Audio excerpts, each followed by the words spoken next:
વિદ્યાર્થી મિત્રો, રમણલાલ વસંતલાલ દેસાઈની હારેલો અગ્નિ એ થોડા સમયાંતરે જુદી જુદી યુનિવર્સિટીઓના અભ્યાસક્રમમાં આવતી રહેતું પુસ્તક છે. થોડા સમય પહેલાં કોઈ વિદ્યાર્થીઓની ડિમાન્ડથી મેં અહીંથી ત્યાંથી કરીને એનું રેકોર્ડિંગ કરેલું, પણ હવે જ્યારે મેં એના વિશે લેખ કર્યો જ છે ત્યારે વ્યવસ્થિત ધોરણે આપણે આજે રવ દેસાઈથી જાણીતા રમણલાલ વસંતલાલ દેસાઈની હારેલો અગ્નિ વિશે વાત કરીશું. રમણલાલ વસંતલાલ દેસાઈ જન્મ 12/5/1892 અને મૃત્યુ 20/9/1954. એ ગાંધી યુગના અતિશય લોકપ્રિય નવલકથાકાર, વાર્તાકાર, નાટ્યકાર અને કવિ. રવ દેસાઈની લેખન પ્રવૃત્તિનો પ્રારંભ 1915માં લખાયેલા સંયુક્તા નામના નાટકથી થયો. સંયુક્તા નાટક 1923માં પુસ્તક આકારે પણ છપાયું. એમની મોટાભાગની નવલકથાઓમાં પાત્રો શિક્ષિત અને સુખી મધ્યમ વર્ગમાંથી આવતા હોય એવા છે. એમની એકથી વધારે નવલકથાઓમાં પ્રણય ત્રિકોણ આલેખાયેલો છે. ગાંધીયુગીન ભાવનાઓ તથા રાષ્ટ્રીય ભાવનાવાદ સાથે યુવાન હૈયાની લાગણીઓ ગૂંથીને વાર્તા કહેવાની આવડતે ઉપરાંત સરળ ભાષામાં પ્રભાવક સંવાદો ઉપરાંત વારંવાર આવતી ચિંતન કણિકાઓના કારણે એમના સમયમાં પ્રજાના બહોળા વર્ગમાં રવ દેસાઈ અતિશય લોકપ્રિય થયા. એમને યુગમૂર્તિ વાર્તાકાર પણ કહેવાયા. 1925માં લખાયેલી જયંત એ રવ દેસાઈની પહેલી નવલકથા. પણ ઠગ નામની નવલકથા જે મને બહુ ગમે છે એ 1924-25માં નવ ગુજરાતમાં હપ્તાવાર છપાયેલી. પુસ્તક આકારે પહેલી આવી જયંત 1925માં. હું આ સાલવારી નેટને ધ્યાનમાં રાખીને કહેતી હોઉં છું.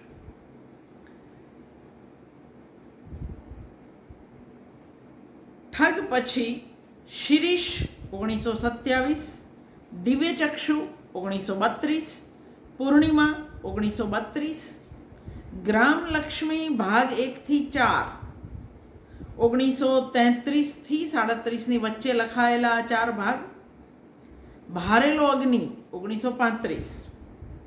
આ ભારેલા અગ્નિ પછી રવ દેસાઈના લેખનનો વિષય જરાક બદલાય છે. છાયાનટ 1941માં અને ઝંઝાવાત ભાગ 1 અને ભાગ 2 1948 અને 49 અને પ્રલય 1950. આ બધી નવલકથાઓમાં રવ દેસાઈની લેખનના વિષયો બદલાયા છે એવું રવ દેસાઈને સંપૂર્ણપણે વાંચનાર ભાવક જોઈ શકે છે. આમ તો 1939માં લખાયેલી શોભના નવલકથાથી જ એમનો રસ્તો બદલાયેલો લાગે છે.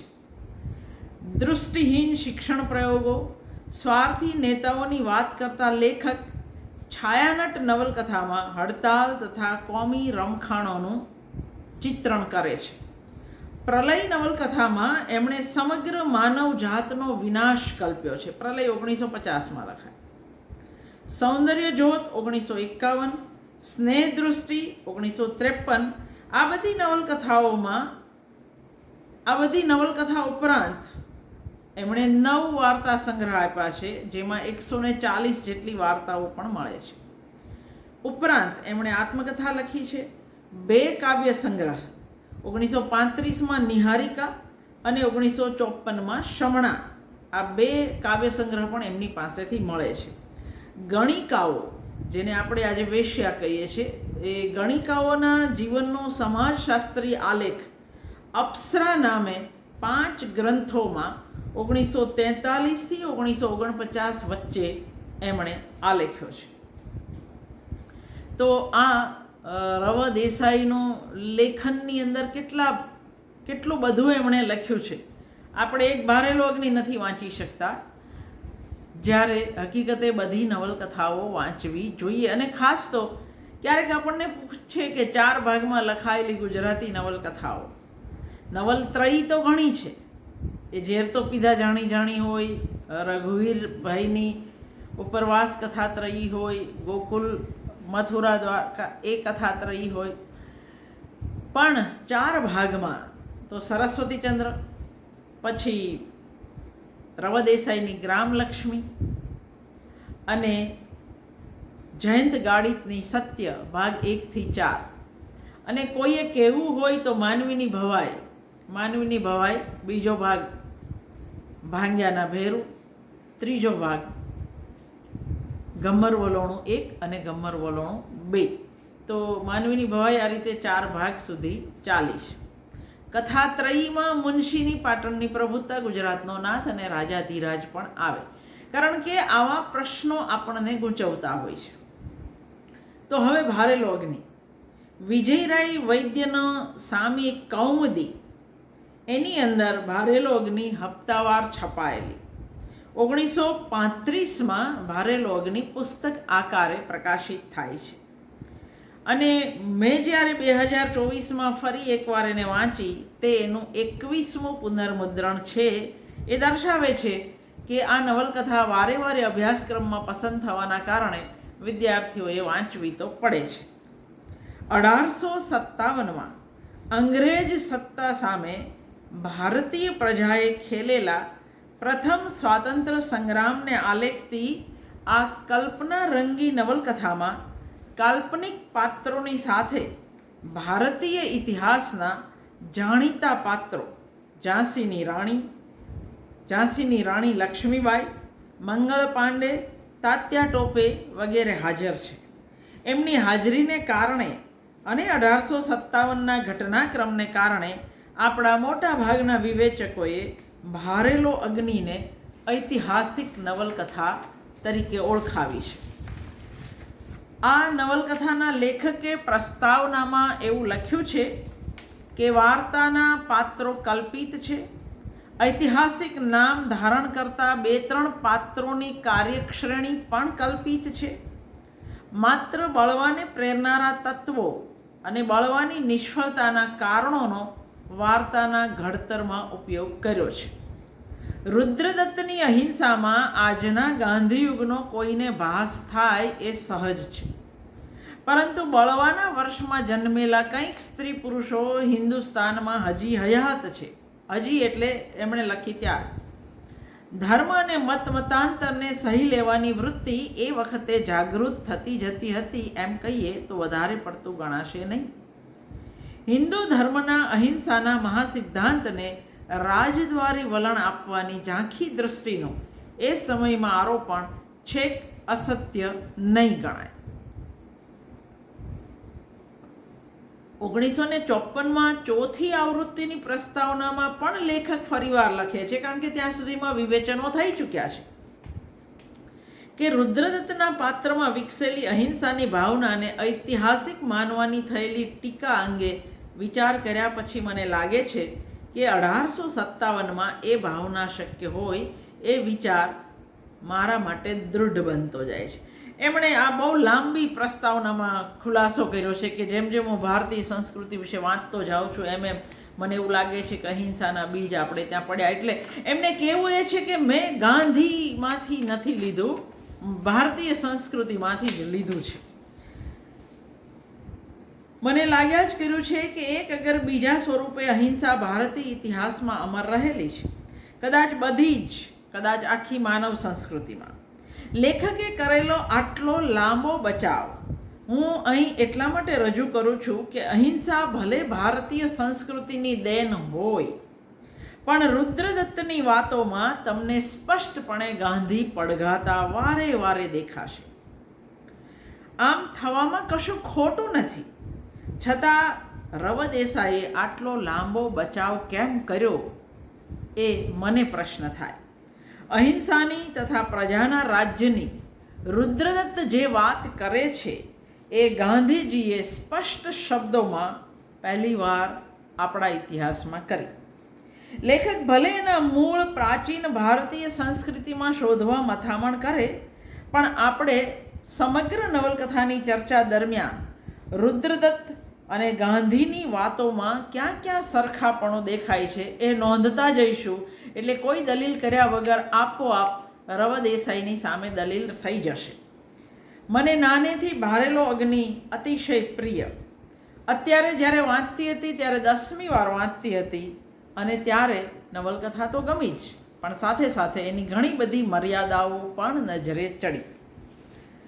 કુલ 4 ખંડમાં વિભાજિત ભારેલો અગ્નિ નવલકથાના પ્રથમ ખંડનું શીર્ષક છે સર્જાતો વિપ્લવ.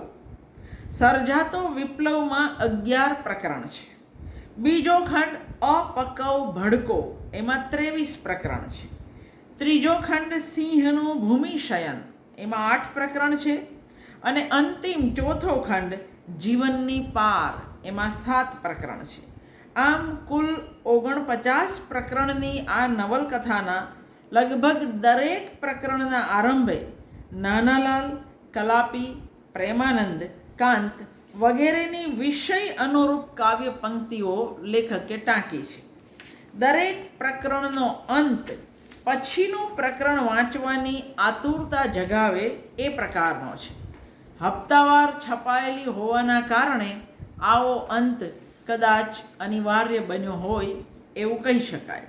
પણ નવલકથા છપાયેલા રૂપમાં પણ એકવાર વાંચવી શરૂ કરો પછી અટકી ન શકો એવો ધસમસતો કથારસ પણ આ નવલકથા અંત તરફ જતાં ખાસી શિથિલ બનતી જાય છે. ભારેલો અગ્નિ નવલકથામાં રુદ્રદત્ત, ગૌતમ, ત્રંબક, કલ્યાણી, લ્યુસી, મહાવીર, સૈયદ, શંકર જેવા પાત્રોને વાચક કદાચ એકવાર વાંચે તો જીવનભર યાદ રાખી શકે. આ તમામ પાત્રો વચ્ચેના માનવીય સંબંધો, પ્રેમ સંબંધો, પરસ્પર પ્રત્યેનો આદર કે નફરત, આ બધું વ્યક્ત થયું છે ધારદાર સંવાદો દ્વારા. રુદ્રદત્ત, કલ્યાણી, ગૌતમ, ત્રંબક, લ્યુસી, મહાવીર, તાત્યા ટોપે કે શંકર જેવા પાત્રોને એમના કાર્ય અને સંવાદો દ્વારા લેખકે આપમેળે ઉઘડવા દીધા છે. આ એ સમયગાળાની વાત છે જ્યારે સ્વરાજ પ્રાપ્તિ માટે લડનારા તમામ હિંસાને અનિવાર્ય માનતા હતા. હિંસાથી દાઝેલા, એમાંથી પાઠ ભણેલા રુદ્રદત્ત આ કાળખંડમાં અહિંસાની વાત કરે છે. રુદ્રદત્તના પાત્રની ભવ્યતા આખી નવલકથા પર છવાયેલી છે. 2-4 પાત્રો અને વિષય ઐતિહાસિક હોવા છતાં રુદ્રદત્તનું કાલ્પનિક પાત્ર નવલકથાનું મુખ્ય પાત્ર બની રહે છે. અને એટલે ઐતિહાસિક નવલકથાની વિભાવના પ્રમાણે ભારેલો અગ્નિને ઐતિહાસિક નવલકથા વિષય પ્રમાણે કહી શકાય, પણ પાત્ર નિરૂપણના આધારે તો કહી શકાય એવું નથી. ઐતિહાસિક નવલકથામાં કાલ્પનિક પાત્ર એટલું કદ ન ધારણ કરવું જોઈએ કે મુખ્ય પાત્રો બાજુ પર રહી જાય. અહીં ઐતિહાસિક પાત્ર તો બહુ જ ગૌણ સમય માટે આવે છે. રુદ્રદત્ત જ મુખ્ય પાત્ર તરીકે ઉપસ્યા છે, એટલે આને ઐતિહાસિક નવલકથા કેવી કે ન કેવી એ એક પ્રશ્ન છે. ગુજરાતની પૂર્વ સરહદે આવેલા વિહાર નામના ગામે રુદ્રદત્ત પાઠશાળા ચલાવતા હતા. આરંભે જ રુદ્રદત્તની અપાર વિદ્વતા આલેખ્યા પછી લેખક એમના પાત્રની પ્રભાવકતાને ધાર કાઢવા એમના વિશેની જાણીતી વાતો આપણને કહે છે. ન્યાય અને વેદાંતના આ મહાસમર્થ જ્ઞાતાને આખા હિન્દુસ્તાનના પંડિતો ઓળખતા. આખા દેશના પંડિતોના અટપટા પ્રશ્નો ઉકેલતા રુદ્રદત્ત વિહારની બહાર કદી પગ ન મૂકતા. એમના પૂર્વજીવન વિશે અનેક પ્રકારની વાતો ચાલતી, પણ એમણે કદી કોઈને પોતાના પૂર્વજીવન વિશે કશું કહ્યું નથી. વિદ્વાનોની સભામાં કોઈ વિવાદ ચર્ચા માટે બોલાવે ત્યારે રુદ્રદત્ત જવાબ આપતા, ભાઈ, હાર જીતની શતરંજ ખેલવા માટે હું વિદ્યા શીખ્યો નથી. અપરિગ્રહ વ્રત પાળતા રુદ્રદત્ત રાજાઓની પરવા પણ નથી કરતા. રાગ દ્વેષથી પર મનાતા રુદ્રદત્તને પૌત્રી કલ્યાણી માટે અપાર મમતા છે. એટલે પાઠશાળાના વિદ્યાર્થીઓ કલ્યાણીને ભરતનું હરણું કહે છે. રુદ્રદત્તના પાત્રની આસપાસ રહસ્યની જાળ ગૂંથી રાખતા લેખક એનો એક એક દોરો ધીરે ધીરે ખોલતા જાય છે. નિરાતે પાત્રોનો પ્રવેશ કરાવવાની લેખકની રીત રસપ્રદ છે. ગોરા અમલદારની આગેવાની હેઠળ કાળા સૈનિકોની ઘોડેસવાર ટુકડી રુદ્રદત્તનું ઘર પૂછતી આવે એની વિહારવાસીઓને નવાઈ લાગે છે. અમલદાર પૂછે છે, ગૌતમ પાંડે ક્યાં છે?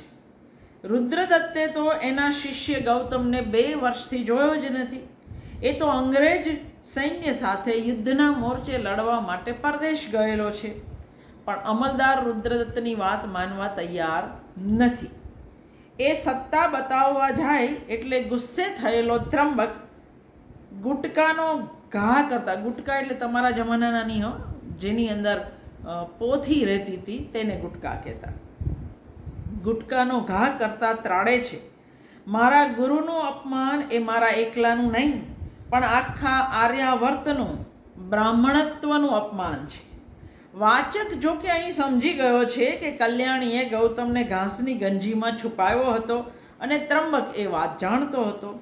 ભાવક થોડીક વારમાં એ પણ પામી જાય છે કે ત્રંબક કલ્યાણીને ચાહે છે પણ કલ્યાણી ગૌતમને ચાહે છે.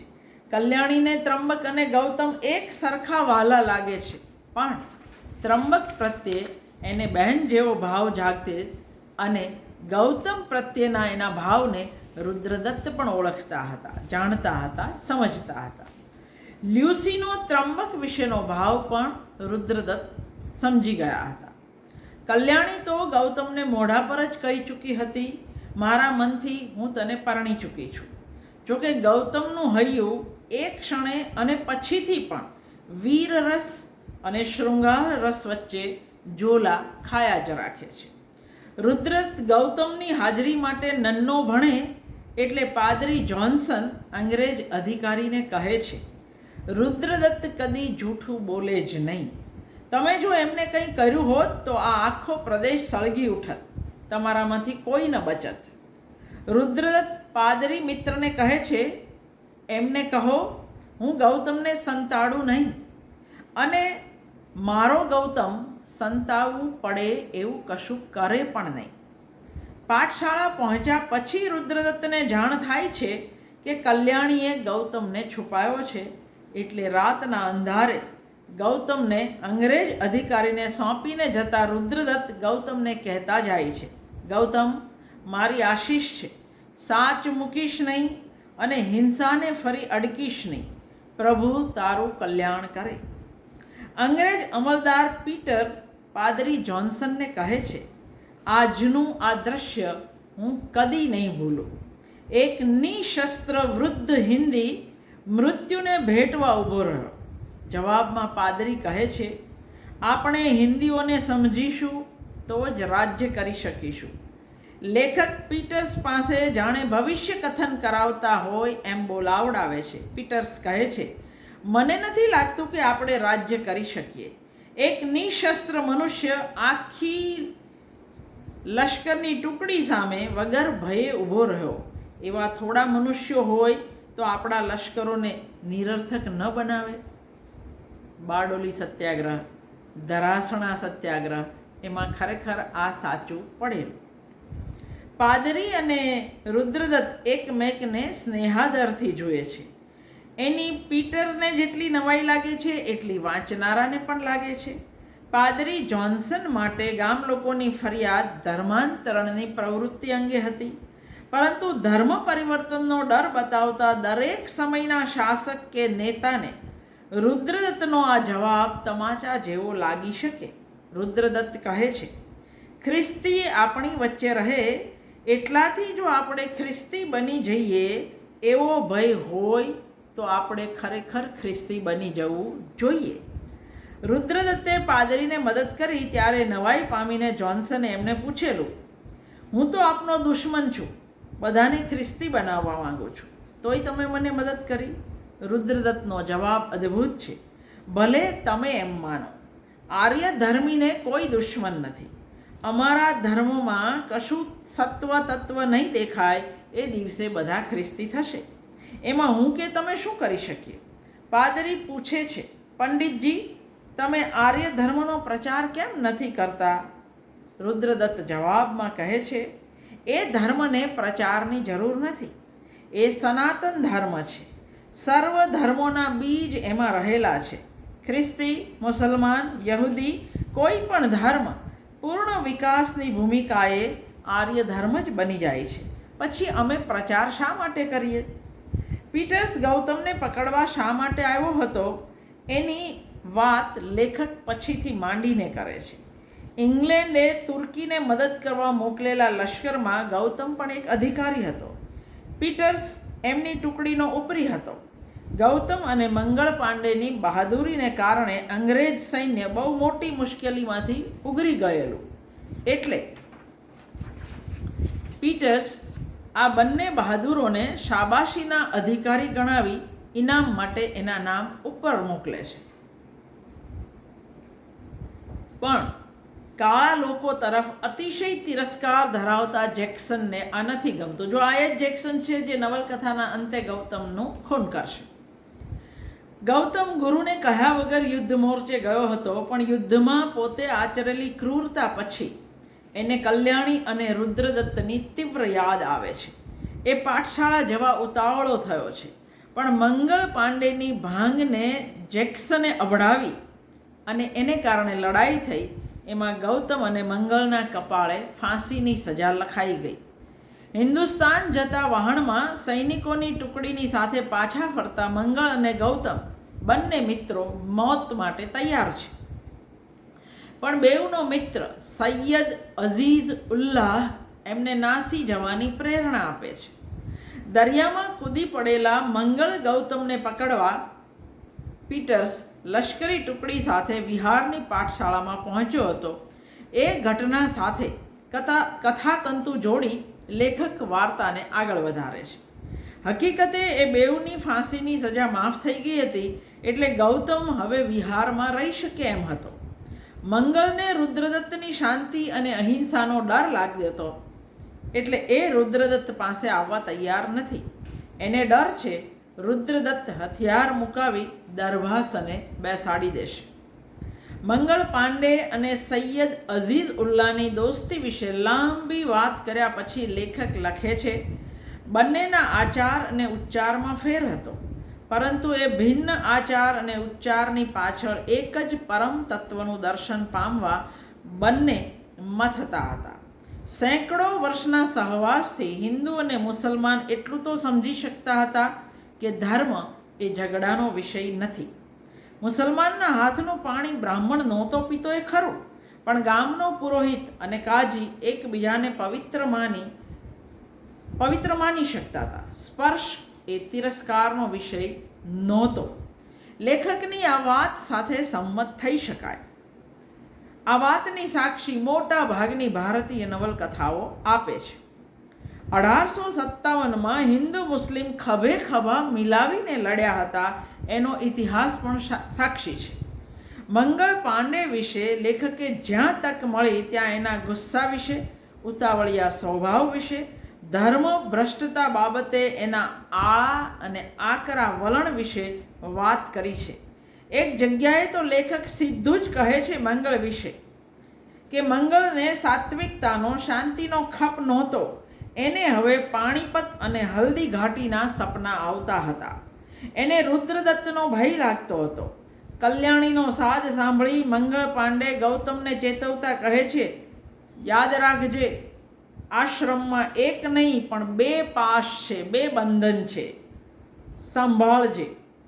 આઝાદી હથિયાર વગર ન મળે એ બાબતે મંગળ પાંડે સ્પષ્ટ હતો, પણ એના બ્રાહ્મણત્વના અભિમાને, એની ઉતાવળે, એના આકરા સ્વભાવે વિપ્લવના સમગ્ર આયોજન પર પાણી ફેરવી દીધું. સમય પહેલાં શરૂ થયેલા આ સંગ્રામ માટે દેશમાં કોઈ તૈયાર નહોતું. પરિણામે આપણો પ્રથમ સ્વતંત્રતા સંગ્રામ નિષ્ફળ જઈ માત્ર સિપાહીઓનો બળવો કહેવાયો.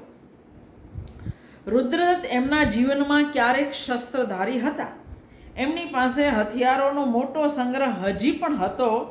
એવી બાબતો મંગળ, લક્ષ્મીબાઈ, મહાવીર, તાત્યા ટોપે વગેરે જાણતા હતા. વાચક માટે રુદ્રદત્તનું પૂર્વજીવન આ સૌની વાતચીત દ્વારા ઉઘડતું જાય છે. રુદ્રદત્તને મળવા આવેલા તાત્યા ટોપે જ્યારે ત્રંબકને એવું પૂછે, રુદ્રદત્ત હજી લશ્કરીઓ એટલે કે સૈનિકો તૈયાર કરે છે, ત્યારે ત્રંબકને પ્રશ્ન થાય છે, ગુરુજી કોઈ સમયે સૈનિકો તૈયાર કરતા હતા? રુદ્રદત્તે પણ ક્યારેક હથિયાર સજ્યા હશે? તાત્યાની વાતોમાં કલ્યાણી, ત્રંબક વગેરેએ એ પણ સાંભળ્યું કે કોઈ જમાનામાં રુદ્રદત્તે વિશ્વ ભ્રમણ પણ કર્યું હતું. રુદ્રદત્ત તાત્યાને કહે છે, કંપની સરકારને હિન્દમાંથી દૂર કરવા મેં પરદેશમાં શું શું મંથન કર્યું એ વાત ગુપ્ત રાખવી જ સારી. આપ એટલું જાણી લો કે મેં મારી જિંદગી કદી વહાલી નથી કરી અને મારા એકના એક પુત્રનું બલિદાન પણ એ પ્રયત્નોમાં આપ્યું છે. એમનો પુત્ર એટલે કલ્યાણીનો પિતા. આ સાંભળી વાચકનું રુદ્રદત્ત અંગેનું કુતૂહલ સ્વાભાવિક રીતે વધતું જાય છે. રવા દેસાઈની મોટાભાગની નવલકથાઓમાં એક આદ પાત્ર વિશે આવું એક રહસ્ય ઘૂંટાતું આવે અને પછી એ ધીરે ધીરે ખુલતું આવે. આ એમની ટેવ છે.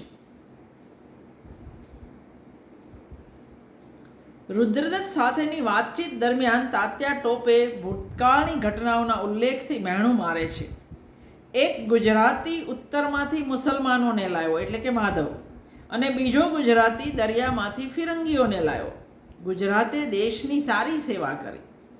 ગૌતમ અકળાઈને જવાબ આપી બેસે છે, સ્ત્રીઓના શિયળ ભંગ કરનાર નૃપતિઓ જન્મે એટલે એમના રાજ્ય નષ્ટ થાય જ. માધવે મુસલમાનોને ન બોલાવ્યા હોત તો પણ રુદ્રદત્ત એને બોલતો અટકાવે છે. રુદ્રદત્ત કહે છે, ગૌતમ, વડીલ સાથે વાદ વિવાદ ન થાય. ગુજરાતનો દોષ હશે તો એનું નિવારણ કોઈ ગુજરાતીના તપથી જ થશે. દેશની આઝાદીમાં ગાંધી અને સરદારના પ્રદાન વિશે ભવિષ્યની શક્યતા તરીકે લેખક આ રીતે અંગુલી નિર્દેશ કરી લે છે. તાત્યા અને પાદરી જોન્સનની વાતચીતની જે વિગતો છે જાણીતી છે, પણ સંવાદો રસપડ એવા છે.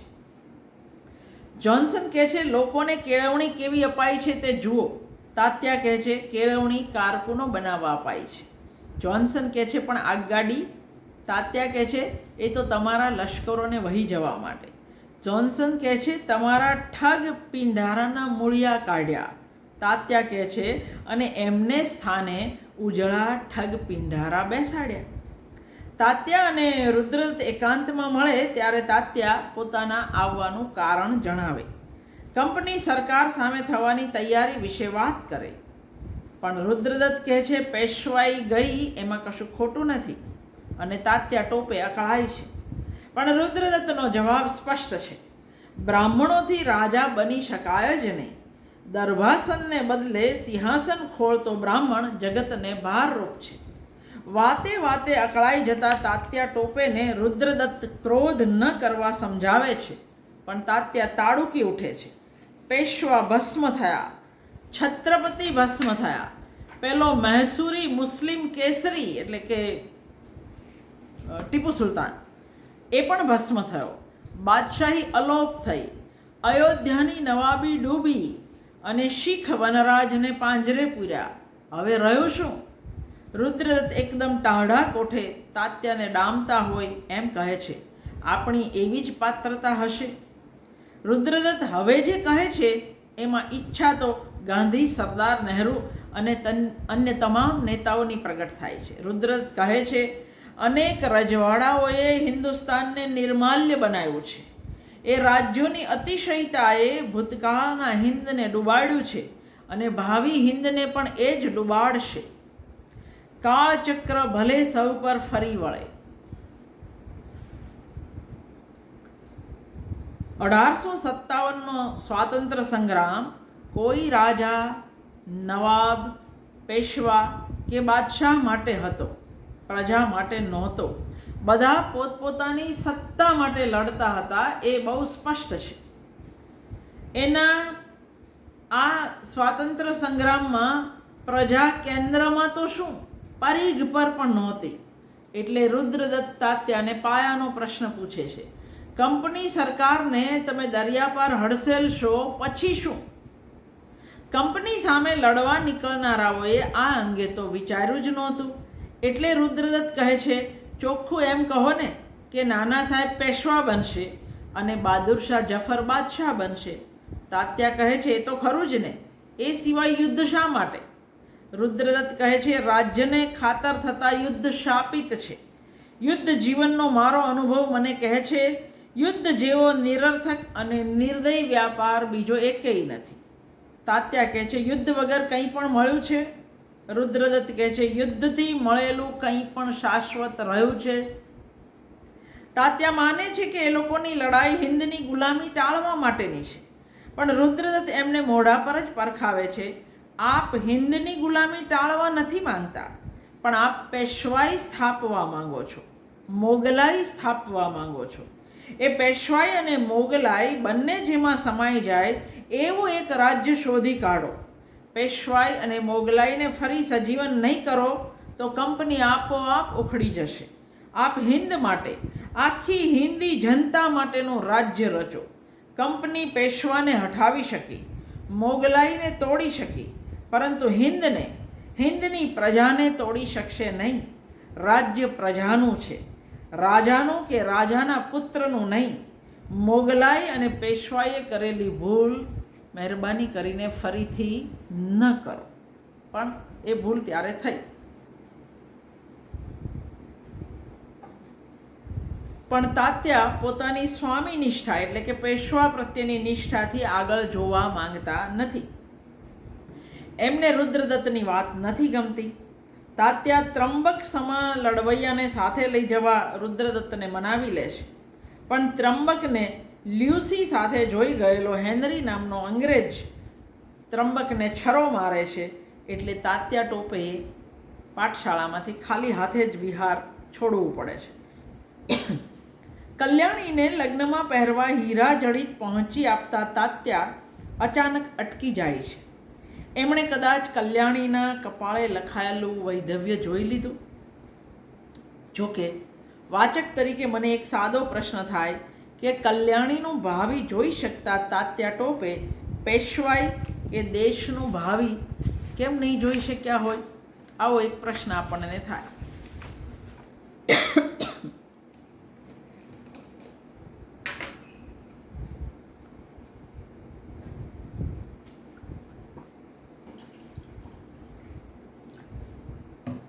તાત્યા ટોપે, રાણી લક્ષ્મીબાઈ, મહાવીર, મંગળ પાંડે અને બીજા બધા રુદ્રદત્તનો સાથ ઝંખે છે. એની પાછળ રુદ્રદત્તનો ભૂતકાળ સૈનિક તરીકેનો જવાબદાર છે. રુદ્રદત્તે એમની યુવાન વયે અનેક યુદ્ધો લડ્યા હતા. એમની જેવો કોઈ લડવૈયો હતો નહીં. એમની પાસે એવા વિશાળ શસ્ત્રાગારની માહિતી હતી જે કંપની સરકારને તગેડી મૂકવા માટે પૂરતો હતો. પણ રુદ્રદત્ત કોઈની વિનંતી સાંભળવા તૈયાર નથી. એમણે પણ પ્રતિજ્ઞા લીધી છે, મુક્તિ મળતી હોય તોય શસ્ત્રથી ન લેવી.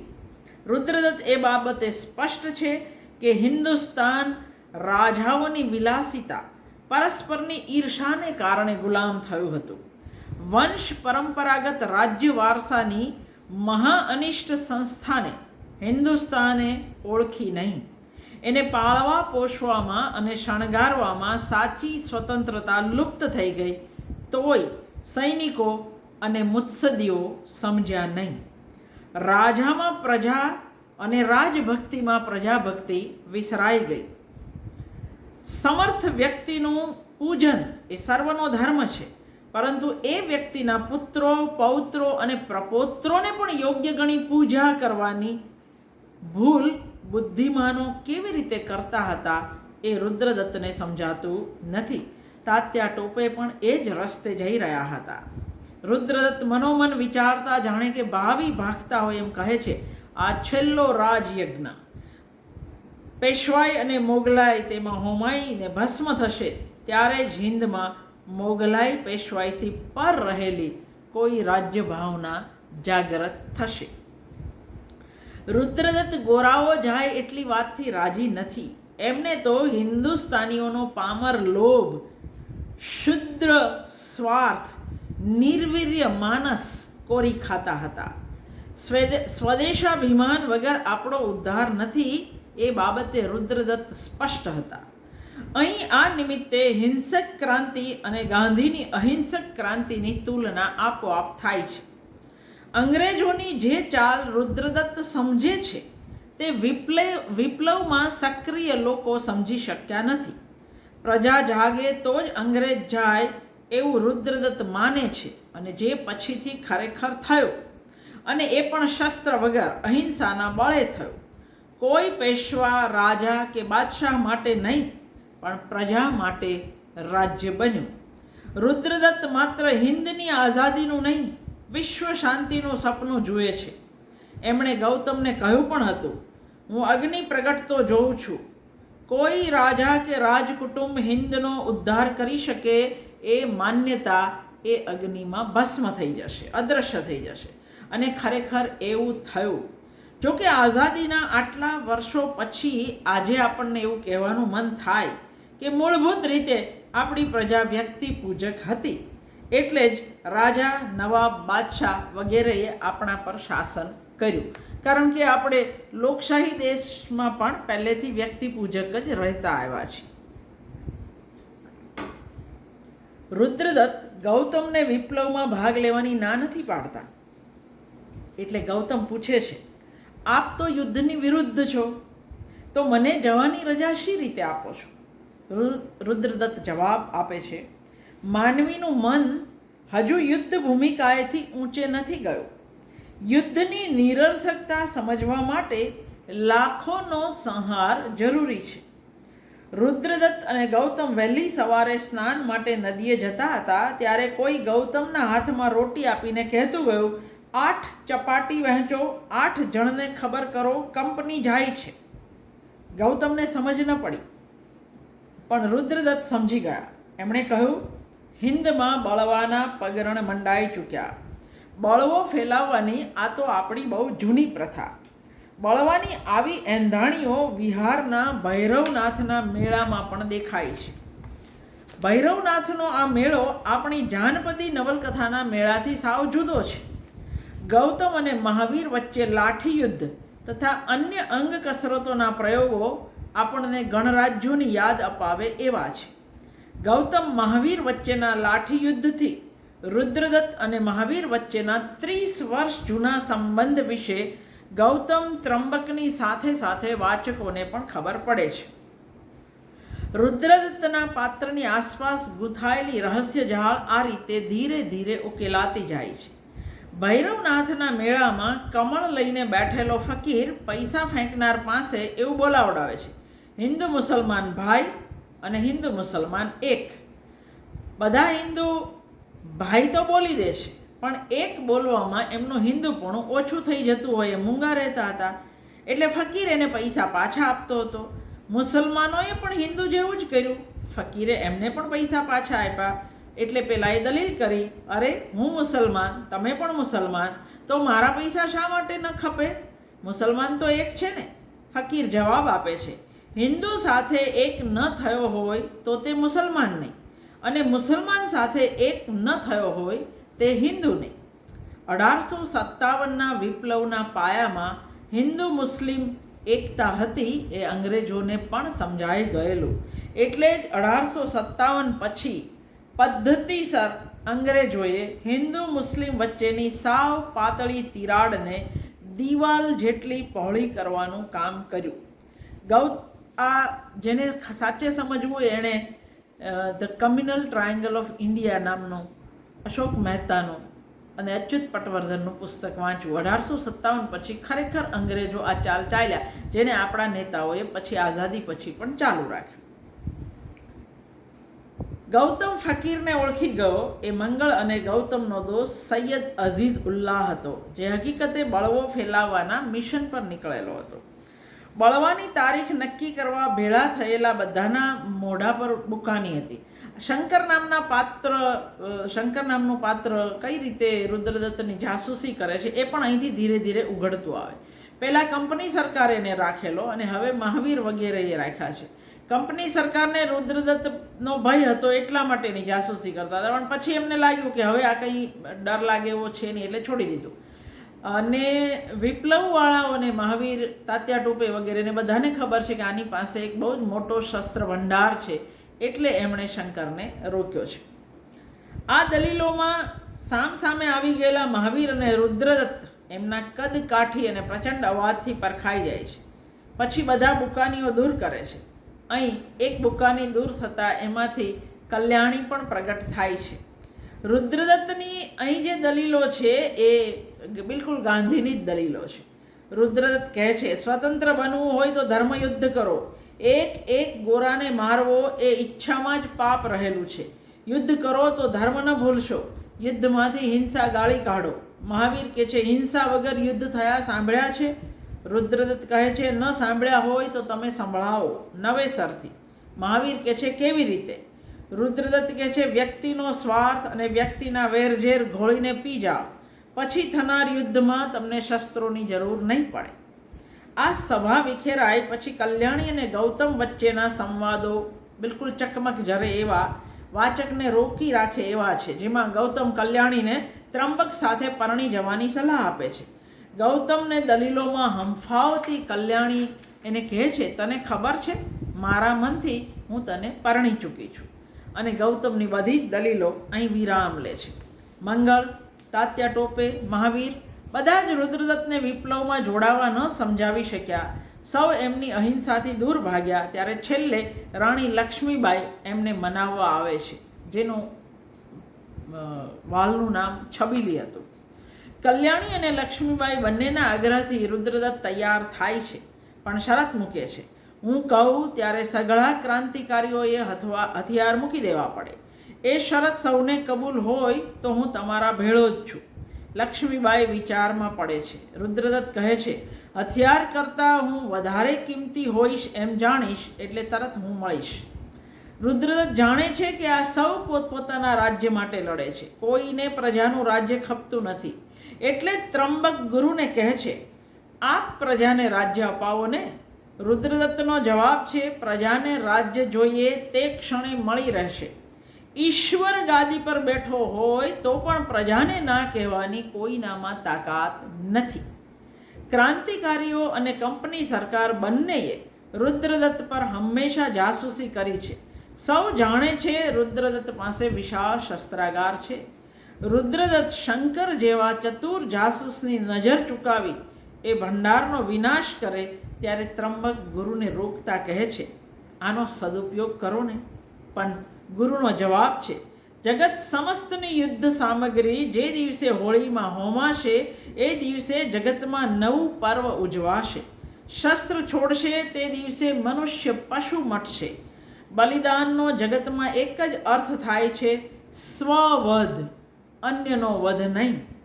રુદ્રદત્તની વાત ગમી જાય એવી છે, પણ શું આવું જગત કદી શક્ય બને ખરું? ગાંધીની અહિંસાની સમાંતરે હિટલર હતો અને જાપાનના નાગાસાકી અને હિરોશીમા પણ હતા. આજે આપણા સાંપ્રતમાં ચોપાસ સળગતા યુદ્ધના ભડકા આપણને સમજાવે છે કે રુદ્રદત્ત કલ્પે છે એવું જગત સ્વપ્નો છે, એ કદી વાસ્તવ બની શકે એમ નથી. પછી કદાચ 10-15 ગાંધી જન્મે ને કંઈ થાય તો ખબર નથી.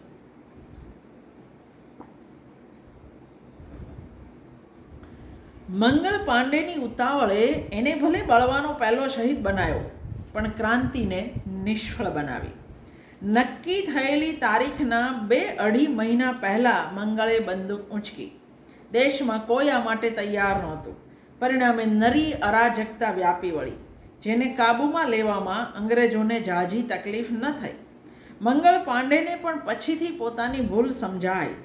એણે અંગ્રેજો જેવી બહાદુરી બતાવી, પણ અંગ્રેજો જેવી યોજના શક્તિ ક્યાં? ક્રાંતિની આખી યોજનાને પોતે જ વફાદાર ન રહી શક્યો. એને રુદ્રદત્ત યાદ આવ્યા. 5-7 અંગ્રેજોને મારવાથી શું? ક્રાંતિની સફળતા ખૂનની સંખ્યા પર આધાર રાખી શકે નહીં. ક્રાંતિનો આધાર મારવાની નહીં પણ મરવાની તૈયારી પર રહ્યો છે. ફાંસીએ ચડવાની પળે મંગળને સમજાયું કે પરદેશી સત્તા તોડવી હોય તો હથિયાર કરતાં હિંમત, ખંજર કરતાં દક્ષતા અને તલવાર કરતાં તપ એ વધારે અસરકારક સાધન છે. પણ અફસોસ કે આ સમજ ઘણી મોડી આવી. લ્યુસી ત્રંબકને પરણવાની વાત કરતી હોય ત્યારે જ બરાબર બેકાબૂ ટોળાઓ ફિરંગીઓને મારો પોકારતા આવી ચડે. ચોરી ચોરાના હત્યાકાંડ પછી ગાંધી જેવું બોલ્યા હતા એવું જ બરાબર રુદ્રદત્ત બોલે છે. મેં કહેલું હું સતત સરખામણી કરતી રહીશ. રુદ્રદત્ત કહે છે નિર્દોષ ગોરાઓને મારીને તમે રાજ્ય નહીં મેળવી શકો. શંકર આ ટોળા સાથે છે.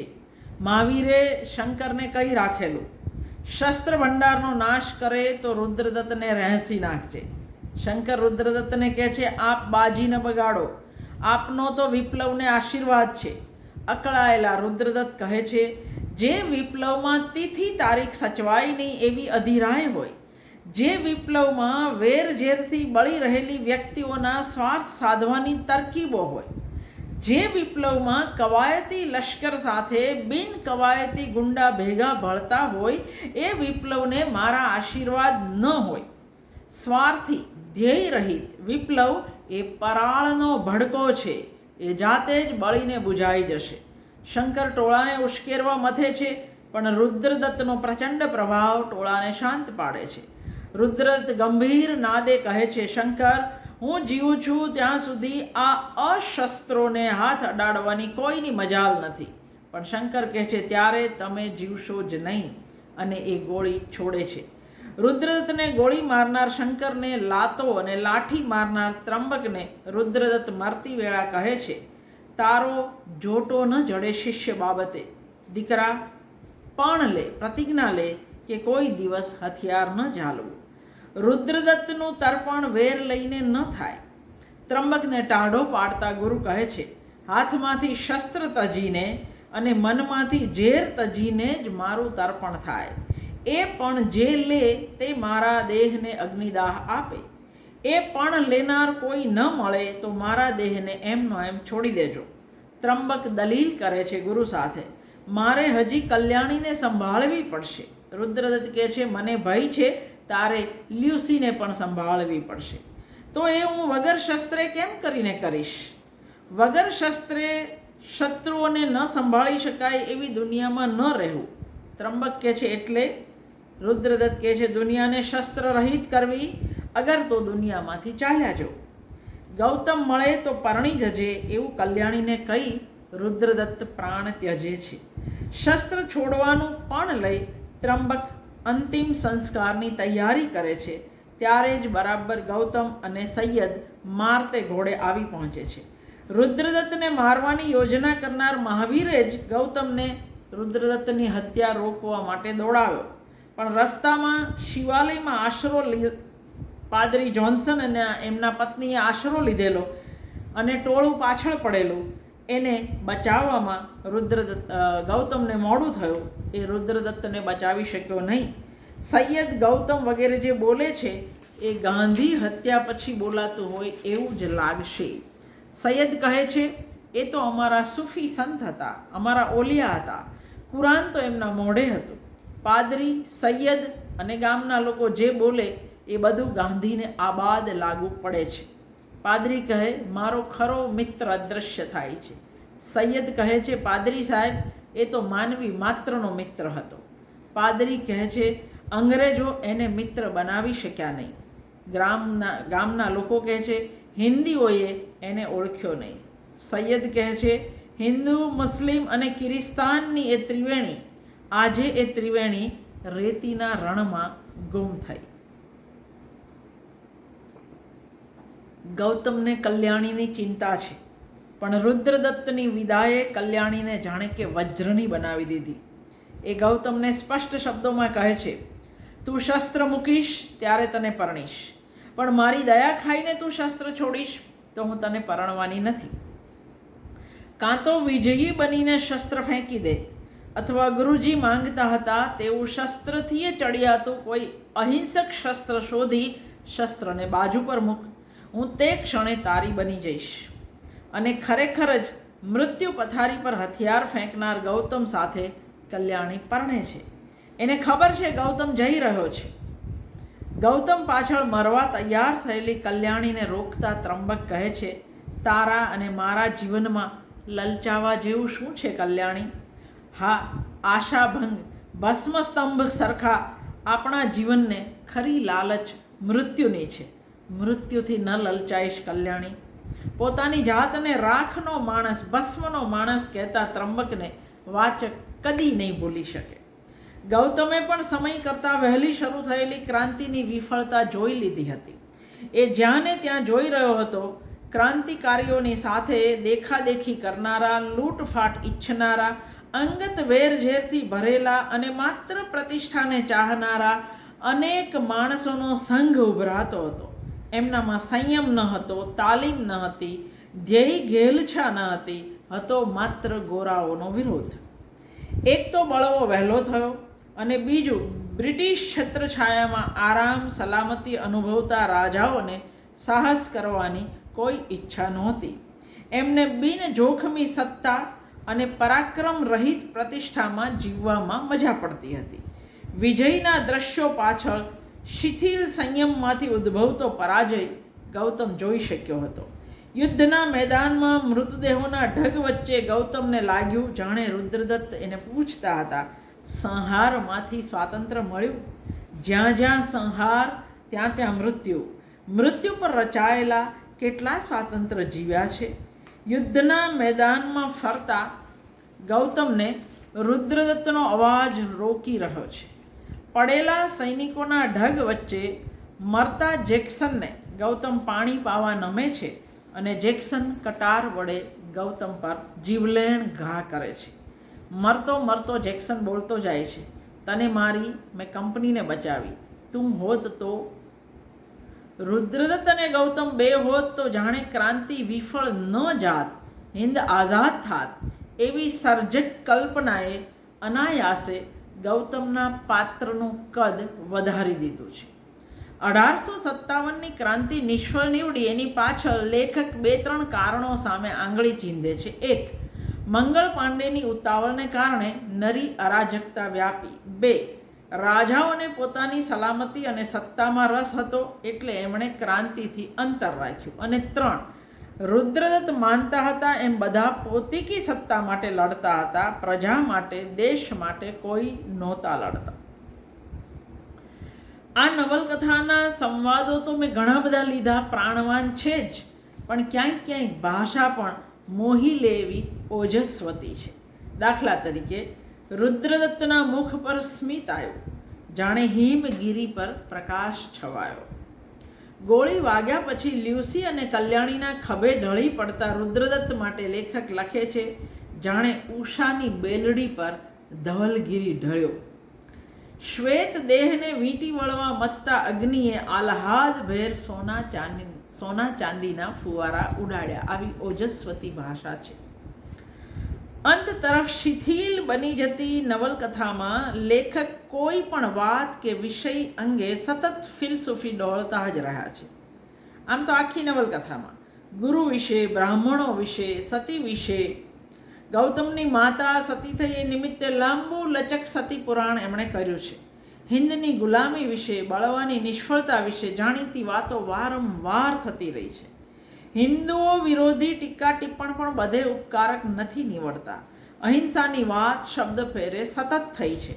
પોતાના સમયના પ્રશ્નોને, ભાવનાઓને આલેખતા સર્જકની પ્રતિબદ્ધતા વિશે રઘુવીર ચૌધરીએ જે તારણ કાઢ્યું છે એની સાથે સંમત થઈ શકાય. રઘુવીર ચૌધરી નોંધે છે કે રમણલાલની સામાજિક પ્રતિબદ્ધતા એમની સર્ગશક્તિ એટલે સર્જન શક્તિ, રમણલાલની સામાજિક પ્રતિબદ્ધતા એમની સર્ગશક્તિ કરતાં ચડી જાય છે. શંકરની ગોળીથી ઢળી પડતા રુદ્રદત્ત કલ્યાણી તથા લ્યુસીના હાથમાં ઢળી પડે ત્યારે વાચકની આંખ સામે 30 જાન્યુઆરી 1948ની સાંજે મનુ અને આભાના ખભે ઢળી પડતા ગાંધી દેખાય. રવ દેસાઈ 1934માં દ્રશ્ય આલેખે છે એટલે આપણે કહેવું પડે કે સર્જક ભવિષ્ય જોઈ શકે છે. ગાંધીયુગીન અને ગાંધીની ભાવનાઓને ચરિતાર્થ કરતી ભારેલો અગ્નિ એના પાત્રો, એની ભાષા, એના બળકટ સંવાદોને કારણે વંચાતી રહેશે એ વાત ચોક્કસ, પણ ભાવક એની મર્યાદાઓ પહેલાં નહીં તો બીજા વાચને તો પારખી જ લેવાનું એ પણ એટલું જ ચોક્કસ.